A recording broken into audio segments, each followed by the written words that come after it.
अनंतपुर गाँ पाखरे थिबा छोट जंगल रे गोटे चतुर शियाल रहुथिला। दिने से खाइबा पाई खोजी खोजी गाँ पाखरे पहुँचिला।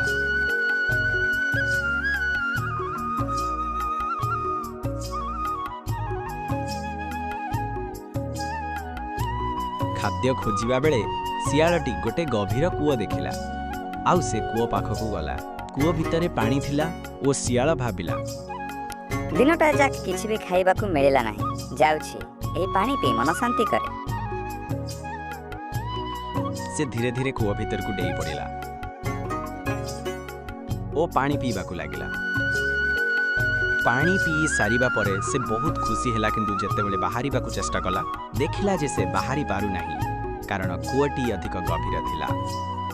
शियाल भयभीत होई भाबिला, एठु केमिति बाहरिबी। सेही समय रे सेही बाट देई छेळीटी आसुथिला। छेळीटी को पानीर शब्द हैला। छेळीटी कूओ पाखकू जाई देखिला कूओ भितरे बिलुआटीए अछि। छेळीटी बिलुआ को पचारिला, अरे बिलुआ भाई को भितरे कौन करूछ?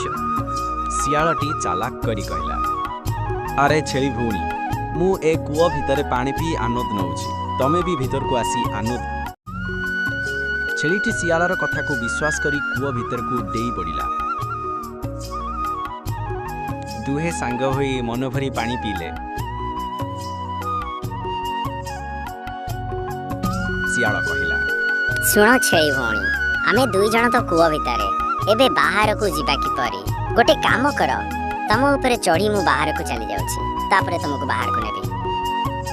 छेलीटी सहजरे सेथिरे सहमत हैला ओ शियाल ता ऊपर चढ़ी बाहरी गला। किंतु से बाहरिबा परे हसी हसी कहिला, देखिला तो छेली भौणी, केमिति माछ तेलरे माछ भाजी देली, माने तुमको डाकी कुआरे पकेई मु केमिति बाहर को चली आसिली। आकु ही कुहती प्रकृत बुद्धि।